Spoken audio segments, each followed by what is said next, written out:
Bonsoir tout le monde. Tout d'abord, je remercie Frontline Defenders pour cette opportunité qu'on m'offre pour parler de la situation des femmes tunisiennes. Je vais parler de la situation des femmes tunisiennes en général. Je vais parler un peu de mon expérience, mais je vais parler de la situation en général. Quand on parle de la situation de la femme en Tunisie, on a toujours tendance de parler d'un pays avant-gardiste quand il s'agit des droits des femmes. Et cela a commencé depuis l'indépendance et puis depuis qu'on a eu le Code du statut personnel qui est une série de lois qui garantissent les droits des femmes. On a souvent tendance à faire une comparaison avec d'autres pays arabes ou d'autres pays du monde qui ne respectent pas les droits des femmes. C'est vrai que sous le régime de Ben Ali, on parlait souvent des droits des femmes et qu'on a eu beaucoup de lois qui garantissaient ces droits, et je parle des droits des femmes, mais c'était surtout de l'encre sur du papier et de la propagande pour le régime dictatorial. La situation était bien différente, les femmes vivaient la discrimination chaque jour. Mais on ne pouvait pas le remarquer parce qu'on avait tous les bouches muselées. Comme blogueuse qui a reporté ce qui se passait pendant la Révolution, et pour être honnête, je n'ai pas été inquiétée à cause de mon sexe, du fait que je suis femme. Mais ce n'était pas parce que nous sommes une société qui respecte les femmes, mais c'était plutôt parce que les gens avaient encore peur de la dictature de Ben Ali et ne pouvaient pas s'exprimer du tout.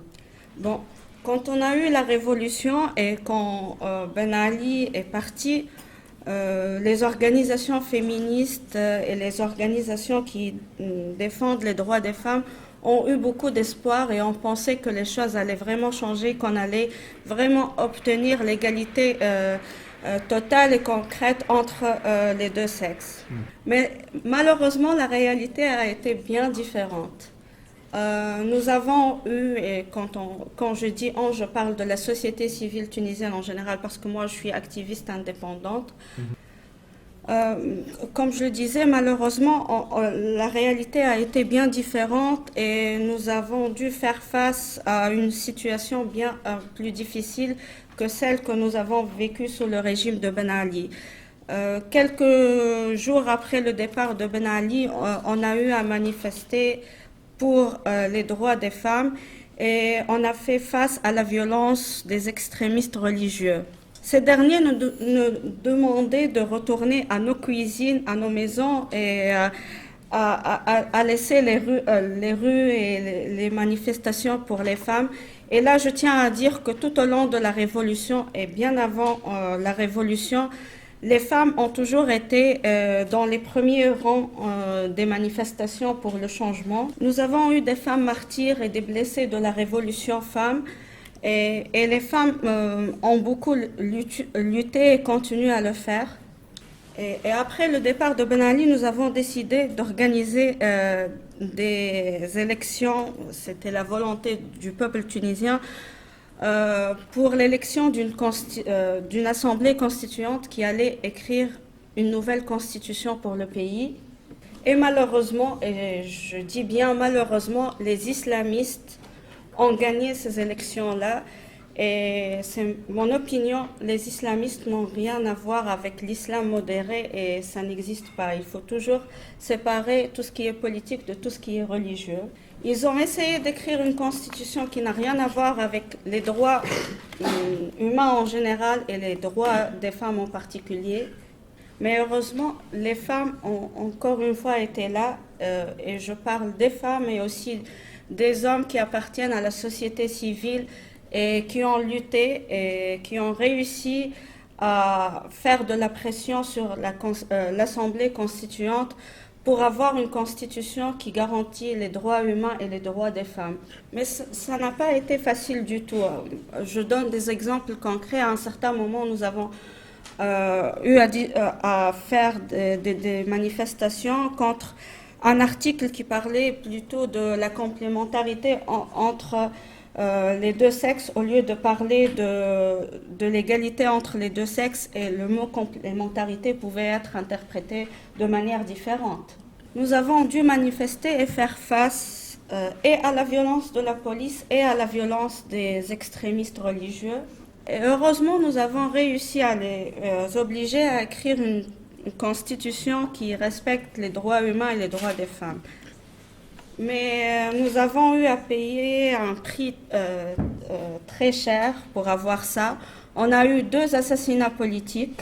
Et puis, après ces assassinats politiques, on a eu un gouvernement de technocrates qui ont fini l'écriture de la Constitution et organisé des élections législatives et présidentielles. Les gens ont voté pour un parti qui se dit séculaire, mais malheureusement aujourd'hui la situation ne change pas. C'est vrai qu'on parle des droits des femmes, c'est vrai qu'on n'est plus dans la situation d'essayer de préserver les droits que nous avons déjà depuis le régime de Ben Ali et qu'on a essayé de nous prendre. Mais c'est encore une fois dans le sens d'une propagande pour le régime. Quand on voit la situation en Tunisie, les femmes ne sont pas dans les postes de décision, elles sont exclues, elles ne sont pas des ministres. Il y a un nombre réduit de femmes ministres et qui décident pour le pays. Elles sont là comme une vitrine. Sur le plan personnel, je dirais que comme blogueuse sous le régime de Ben Ali, je devais faire face à la censure et parfois à la violence de la police, mais après les élections de l'Assemblée constituante et la montée des islamistes au pouvoir, aujourd'hui, je vis sous la protection rapprochée de la police parce que je suis menacée de liquidation par les terroristes à cause de mes positions qui défendent les femmes et qui défendent les droits humains en général. Mais malgré que je suis sous la protection de la police, je suis aussi agressée par la police parce que je continue à parler comme blogueuse, à parler de cas de torture, de violences arbitraires venant de la police.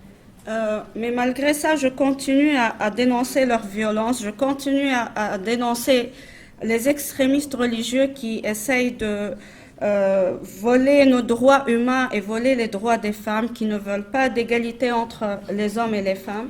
Je pense qu'on ne doit pas jouer aux victimes comme défenseurs et défenseuses des droits de l'homme. Nous devons persister et arracher nos droits et les droits de nos concitoyens et les droits humains en général. Personne ne nous offrira ces droits, c'est à nous de les arracher.